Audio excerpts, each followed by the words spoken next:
এটা হচ্ছে এখানকার মেনটেন্স আপনি আছেন না? জি, আপনার নামটা যদি একটু আমার বলতেন। নাম আলাউদ্দিন। আলাউদ্দিন ভাই আমাদের সাথে আছেন। তো এটা কিসের মন্দির একটু যদি বলতেন? ওটা গোপাল মন্দির, এটা গোপাল এটা মন্দির। গোবিন্দ মন্দির, এটা হচ্ছে গোবিন্দ ছোট মন্দির। গোবিন্দ মন্দির। আর এর পাশে যেটা আছে এটা হচ্ছে আর্নিক মন্দির, বড় আর্নিক মন্দির। আর্নিক মন্দির না? বড় এটা আর্নিক মন্দির।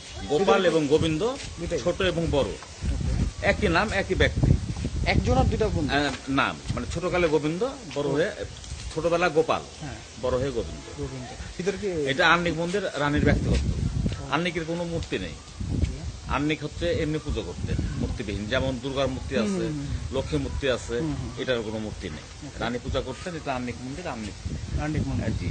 আর এটা ভিতরে তাহলে কোনো না, এখানে পুজো হয় না, এখানে পুজো পরব হয় না। পুজো পরব হয় একমাত্র শিবে, বড় শিবে আর বড় গোবিন্দ। এমনি এখানে কি মানে প্রচুর ভিজিটর আসে? হ্যাঁ, ভিজিটার আসে, তো অবশ্যই আসে। তো আরো বেশি আসতো, কিন্তু এখন রাস্তাঘাটের কারণে বা গুলশানের কি ধরনের অকারেন্স? অকারণ, যেমন গুলশানের ঘটনাকে কেন্দ্র করে এখানে আমাদের ফরেনাররা আসা খুব কম হয়। ফরেনার আসা কমে গেছে। প্রচুর ফরেনার। বাট এটা কত বছর পুরাতন? 1616 খ্রিস্টাব্দে, 1616। যেগুলো টেরাকোটা সিস্টেম, হ্যাঁ, টেরাকোটা রাইট। টেরাকোটা যেগুলো দেখবেন, দেখছেন? এগুলোকে বলা হবে 1616 খ্রিস্টাব্দে। ওকে, ওই সময় দেখছেন ইটের মধ্যে যে 1616 খ্রিস্টাব্দে।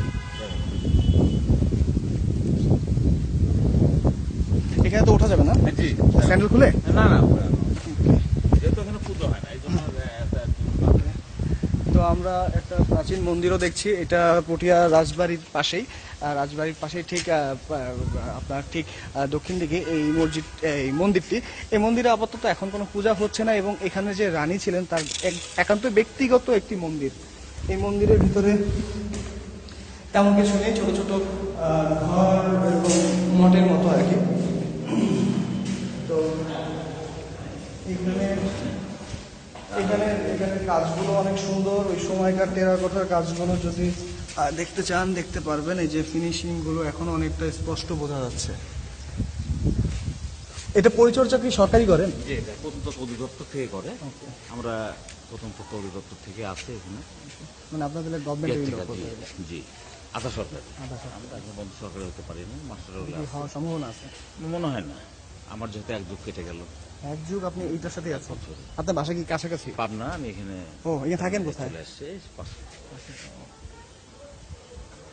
অনেক সুন্দর জিনিস। সবটাই আপনার এই দেখতে পাবেন, সবটাই ভালো। ওই যে ওটা তৈরি করছে নতুন ভাবে, আমাদের যে প্রাসাদটা, ওটা হচ্ছে মূল ভবন। এটা হচ্ছে জেলখানা? হ্যাঁ, এটা চারান স্টেজের, চারান স্টেজ। পাশে যেটা দেখছিলেন আপনারা ভাঙা, ওটা চারান স্টেজ, ওটা পাচান স্টেজ। এইটার হিস্ট্রিটা কি, মানে তখনকার সময় রাজাদের শাস্তি দেওয়া হতো এখানে? জেলখানা ছিল পাশে, ওই যে ট্যাক্স কালেকশন যাকে বলা হয়, ট্যাক্স কালেকশন পাশে হচ্ছে ভবন, খাজনা আদায় করতেন। তার পাশে হচ্ছে জেলখানা, তার পাশে ছিলেন প্রশাসন। এটা হচ্ছে চারান স্টেজ। আর ওইটা কি মানে ওইটা ঢোকা যাবে এখন? হ্যাঁ হ্যাঁ, উপরে যেতে পারবেন, খোলা আছে, কোনো সমস্যা নেই। ওইটা কি খোলা থাকে? এটা খালি বন্ধ থাকে? হ্যাঁ, যে বন্ধ থাকে এই জন্য, কারণ এখানে পুজো হয়। পুজো হয় না। আর খোলা থাকলে নষ্ট করে ফেলবে। নষ্ট হয়, ফুল টুল নষ্ট। এই জন্য আমাদেরকে পরিচর্যা করতে হয়, এপার থেকে ওপার যেতে হয়, ওপার থেকে এপার আসতে হয়, এভাবে। আবার ধরুন ভিজিটার আসে, মানুষের সাথে গাইড করতে হয়। এইটা তো হচ্ছে গোবিন্দ মন্দির বলতেছেন, যেটা হচ্ছে বাল্যকালে ছিল হচ্ছে কি গোপাল গোপাল, মন্দির। গোপাল। গোপাল বড় হয়ে ছোটটা গোবিন্দ। গোবিন্দ হয়েছে। আর এটা হচ্ছে রানীর পার্সোনাল হ্যাঁ, মন্দির, জি, এটা পার্সোনাল ব্যক্তিগত মন্দির। ব্যক্তিগত মন্দির। আর ওইখানে থাকতেন তারা? না, ওটা হচ্ছে পাঁচানা, এটা চারানা। চারানা। এই চারানা 1 টাকাকে 16 টাকা ভাগ করা হয়। ওকে। 4 ভাগে ভাগ করা হয়। যেমন পাঁচানা, চারানা, 51 আনা। 51 আনা ভেঙে গেছে, 19 চিহ্ন, কোনো চিহ্ন নেই।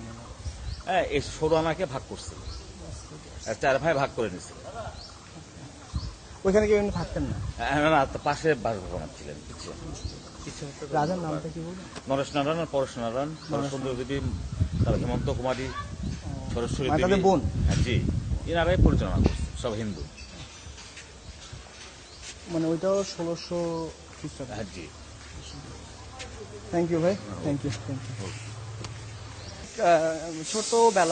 ছোটবেলার বলতে হচ্ছে তার ছোট জীবনের এই মন্দিরটি। আর এটা বড়বেলা, এবং ওটা হচ্ছে রানীর ব্যক্তিগত মন্দির, রানীর একদম ব্যক্তিগত মন্দির এটা। আর এটা হচ্ছে গোপাল মন্দির। দেখেন এটার ভিতরের বিষয়গুলো কত সুন্দর করে। তখনকার সময়, সেই সময়কার মানুষজন এত ক্রিয়েটিভ ছিলেন, কিন্তু আজকালকার এরকম নাই। এবং এখনো পর্যন্ত অনেক মজবুত, এখনো কিন্তু তেমন কিছু হয়নি, বাট পুরানোর অভাব কিছুটা এখানে লক্ষ্য করা যাচ্ছে। কিন্তু এখান থেকে কিন্তু সরকার একটা ভালো রেভিনিউ কালেক্ট করতে পারেন, ছোট মন্দির হলেও কিন্তু এখানে জোস অনেক টেরাকোঠার কাজ আছে, আপনারা দেখতে পাচ্ছেন টেরাকোঠার।